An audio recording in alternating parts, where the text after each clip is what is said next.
Recently, India and Japan agreed to further enhance bilateral security and defense cooperation, including in defense manufacturing at 2+2 foreign and defense ministerial meeting.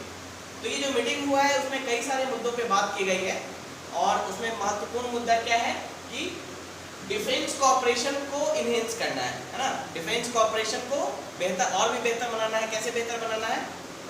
Defence manufacturing करके, है ना, यानी defence manufacturing में एक दूसरे का सहयोग करके, कोऑपरेशन करके, है ना। आपको पता है कि मेक इन इंडिया के तहत इंडिया डिफेंस इक्विपमेंट्स का मैन्युफैक्चरिंग करती है, स्टार्ट की है ना। और इसलिए यहाँ पे इंडिया एंड जापान ने एक दूसरे से सहमति बनाई है कि दोनों कोऑपरेट करके डिफेंस मैन्युफैक्चरिंग में एक साथ प्रोडक्ट बनाएंगे। ओके, उसके अलावा कई सारे और भी मुद्दे थे जहाँ पे सहमति बनाई गई है, उस पर हम चर्चा करेंगे अभी। तो सबसे इम्पोर्टेंट क्या है कि दोनों देशों ने ये एग्री किया है, they agree to encourage greater collaboration between private sectors of two sides in development of next generation communication technology। यानी दोनों देशों ने क्या बोला है कि प्राइवेट जो कंपनीज हैं, इंडिया की जो कंपनी है प्राइवेट और जापान की जो प्राइवेट कंपनी है, उन दोनों के बीच में क्या करे होगा? कोऑपरेशन करके, कोलैबोरेशन करके ये नेक्स्ट जनरेशन कम्युनिकेशन टेक्नोलॉजी को डेवलप करेंगे। नेक्स्ट जनरेशन कम्युनिकेशन टेक्नोलॉजी क्या है? जैसे अभी कौन सा जनरेशन है? अभी 4th जनरेशन चल रहा है ना, 4G चल रहा है। 4G का मतलब क्या होता है? 4th जनरेशन कम्युनिकेशन का 4th जनरेशन, है ना। तो ये बोले नेक्स्ट जनरेशन कौन सा होगा? 5G या उससे आगे का जो भी आएगा जी, है ना। उसके साथ साथ सेमी कंडक्टर बेस्ड डिवाइसेज जो होते हैं, सेमी कंडक्टर बेस्ड डिवाइसेज क्या है? इंसुलेटर्स, हाँ, सेमी कंडक्टर मतलब मोबाइल फोन्स। 5G तो एक कम्युनिकेशन टेक्नोलॉजी है ना, टेलीकम्युनिकेशन का है। सेमी कंडक्टर किस में यूज करते हैं? सेमी कंडक्टर चिप के रूप में यूज करते हैं, जिसे हम कोई भी डिवाइस में मैक्सिमम हाँ प्रोसेसर्स में यूज करते हैं, जैसे मोबाइल प्रोसेसर या फिर लैपटॉप जो बनाते हैं, है ना। तो जो भी कम्युनिकेशन का आगे जो नया जनरेशन होगा उसमें दोनों देशों की प्राइवेट कंपनी कोलैबोरेट होकर उसको डेवलप करेगी। ठीक है, तो ये बहुत इंपॉर्टेंट है क्योंकि इससे क्या होगा? इंडिया में इन्वेस्टमेंट आएगा, है ना, एम्प्लॉयमेंट जनरेट होगा और साथ ही साथ हमारे पास टेक्नोलॉजी ट्रांसफर होगा कम्युनिकेशन के क्षेत्र में खासकर। ओके, नेक्स्ट जो डिसीजन लिया गया है कि India will improve ease of doing business and logistic through the Gati Shakti and urge Japan to support greater investment by Japanese company, है ना। इंडिया ने जापान से अर्ज किया है कि आप अपने कंपनीज को, प्राइवेट कंपनी या वहाँ की कंपनी को आप प्रमोट करें कि वो इंडिया में इन्वेस्टमेंट करें, है ना। ये जापान ने अर्ज किया है, सॉरी इंडिया ने अर्ज किया है जापान को। और इंडिया ने आश्वासन दिया है कि हम क्या करेंगे? ईज ऑफ डूइंग बिजनेस को अच्छा करेंगे। कल मैंने बताया था आपको ईज ऑफ डूइंग बिजनेस क्या होता है, यानी किसी भी कंट्री में बिजनेस करने के लिए जितना आसान रास्ता होगा, है ना, उसी को कहा जाता है ईज ऑफ डूइंग बिजनेस, है ना। यानी जैसे जो क्लियरेंस होता है, क्लियरेंस जैसे फॉरेस्ट क्लियरेंस चाहिए, एनवायरमेंट क्लियरेंस चाहिए किसी प्रोजेक्ट को स्टार्ट करने के लिए, तो अगर वो आसानी से मिल जाए और एक ही पोर्टल पर सारा क्लियरेंस मिल जाए, जब जो कि अभी इंडिया ने स्टार्ट किया है कि एक पोर्टल बनाया है, उसी पोर्टल पे कोई भी कंपनी बाहर से इन्वेस्ट करना चाहती है, उसको सारे क्लियरेंस एक ही पोर्टल पे मिल जाता है। तो ये करके इंडिया ने क्या किया है? ईज ऑफ डूइंग बिजनेस को बढ़ाया है ना।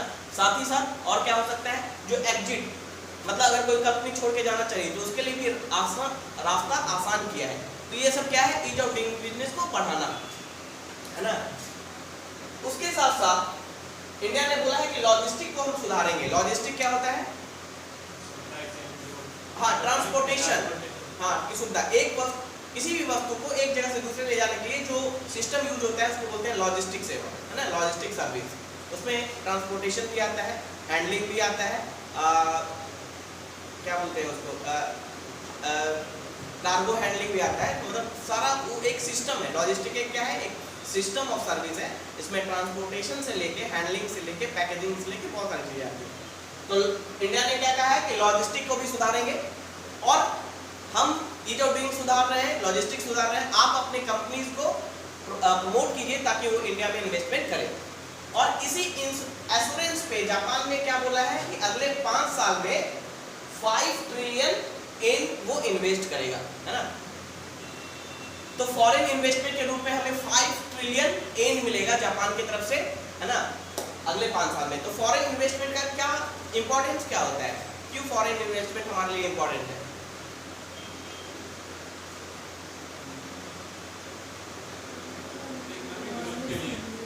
Economic growth. ओके, देखिए कोई भी डेवलपमेंट प्रोजेक्ट हम ला रहे हैं, प्रोग्राम ला रहे हैं, उसके लिए हमें पैसे की जरूरत है ना। तो हम क्या करते हैं, या तो हम डोमेस्टिक मार्केट में पैसा उठाते हैं डेब्ट के रूप में, या फिर हमें अगर फॉरेन इन्वेस्टमेंट हमारे पास आ रहा है तो हम उस फॉरेन इन्वेस्टमेंट से यूज कर सकते हैं। दूसरा, इससे एम्प्लॉयमेंट जनरेट होता है ना, टेक्नोलॉजी हमारे पास आती है। इसके साथ साथ हमारे पास हमारा जो फॉरेन एक्सचेंज है वो भी बढ़ता है।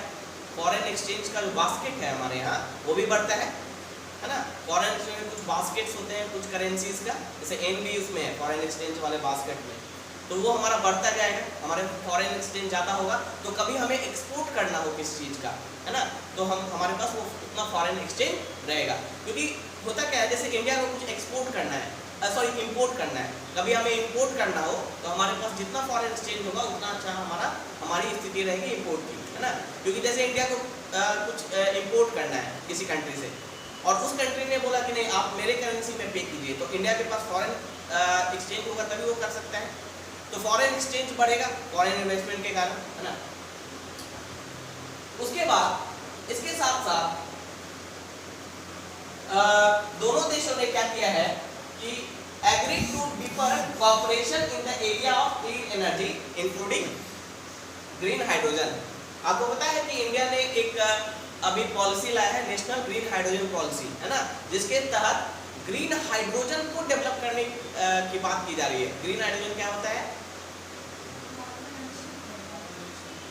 देखिए हाइड्रोजन एक अच्छा फ्यूल है ना। हाइड्रोजन क्या है? एक अच्छा फ्यूल है, एक एफिशिएंट फ्यूल है, साथ ही साथ एक क्लीन फ्यूल है ना। बट हाइड्रोजन जो है वो हमारे एटमॉस्फेयर में अवेलेबल नहीं है। क्यों? क्योंकि बहुत लाइट गैस होता है हाइड्रोजन और उसके कारण ऊपर चला जाता है ना। तो हाइड्रोजन हम उस हाइड्रोजन को यूज नहीं कर पाते हैं। तो इसीलिए हमें हाइड्रोजन आर्टिफिशियल सोर्सेज से क्रिएट करना पड़ता है। आर्टिफिशियल नहीं मतलब with the help of technology हम हाइड्रोजन को क्रिएट करते हैं। कैसे करते हैं? इलेक्ट्रोलिसिस ऑफ वाटर के द्वारा। H2O में हाइड्रोजन को सेपरेट करके इलेक्ट्रोलिसिस के द्वारा। लेकिन उसमें भी क्या दिक्कत है कि उसमें भी इलेक्ट्रिसिटी चाहिए इलेक्ट्रोलिसिस के लिए। और अगर वो इलेक्ट्रिसिटी कोल बेस्ड से है, थर्मल पावर प्लांट से हम अगर ले रहे हैं, तो वो ग्रीन हाइड्रोजन नहीं हो सकता है।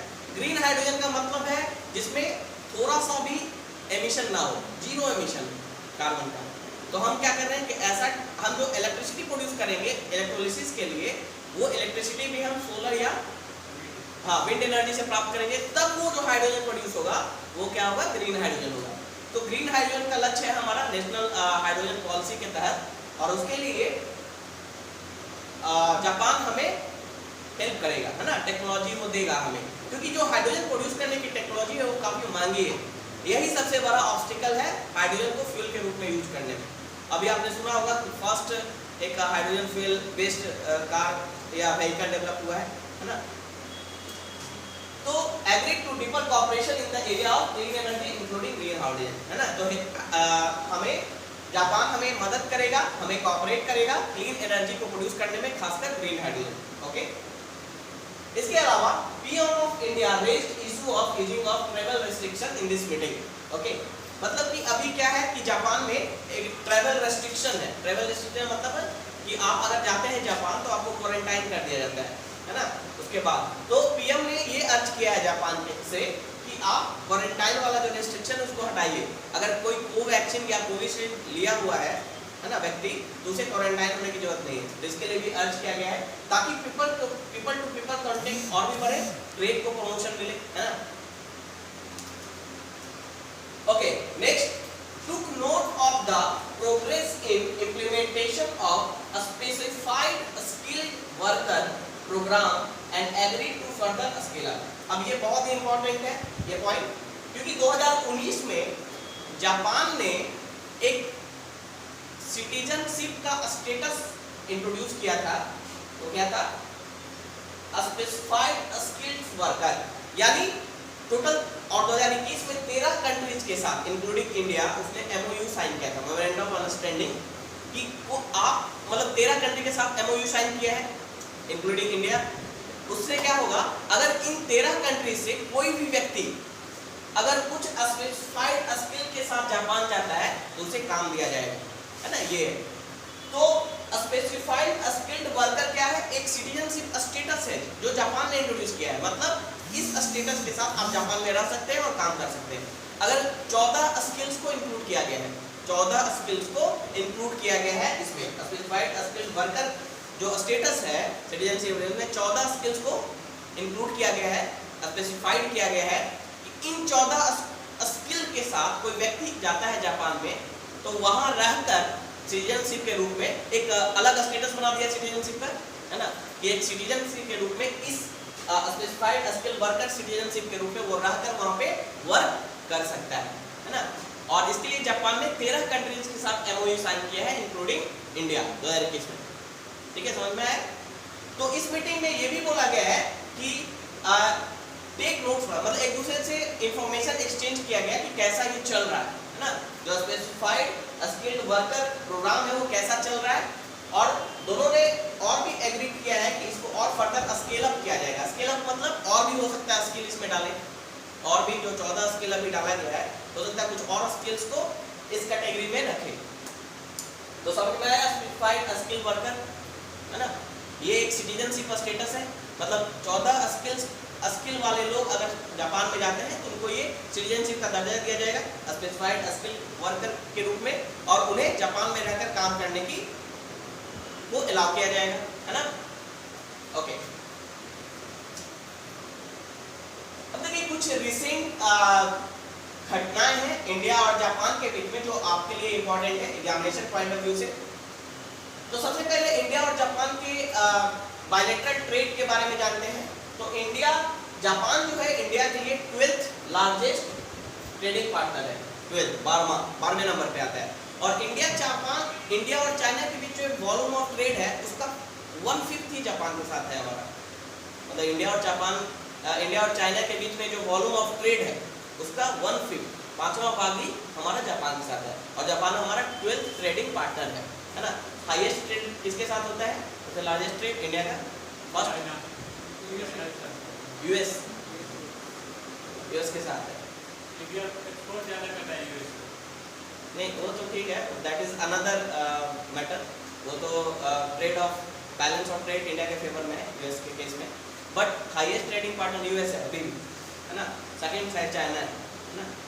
12th जो है वो जापान में है। ओके, तो 2014 में इंडिया एंड जापान ने अपने बायलैटरल रिलेशन को अपग्रेड करके क्या कर दिया, special strategic and global partnership, special strategic and global partnership, यानी बायलैटरल रिलेशन जो था इंडिया और जापान के बीच में उसको 2014 में अपग्रेड कर दिया गया। अपग्रेड करके क्या कर दिया गया, special strategic and global partnership. तो अभी ये यही वो है, यही स्टेटस है हमारे बायलैटरल रिलेशन का, है ना। तो ये याद रखना है।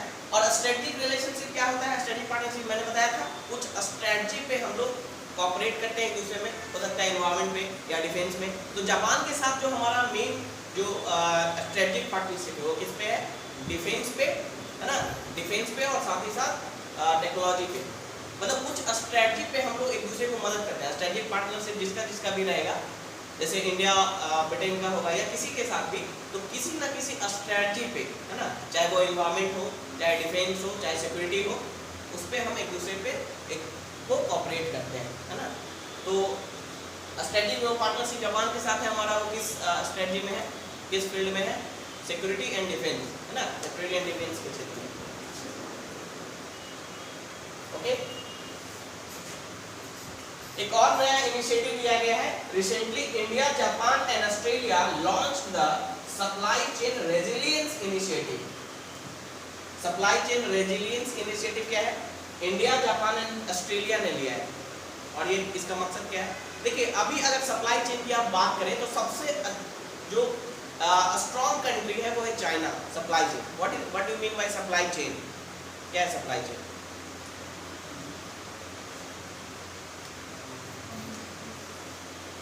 सप्लाई चेन मतलब जैसे आप कोई ऑर्डर कर रहे हैं और तुरंत उस वस्तु की सप्लाई हो जा रही है ना, तो उसी को कहता है सप्लाई चेन।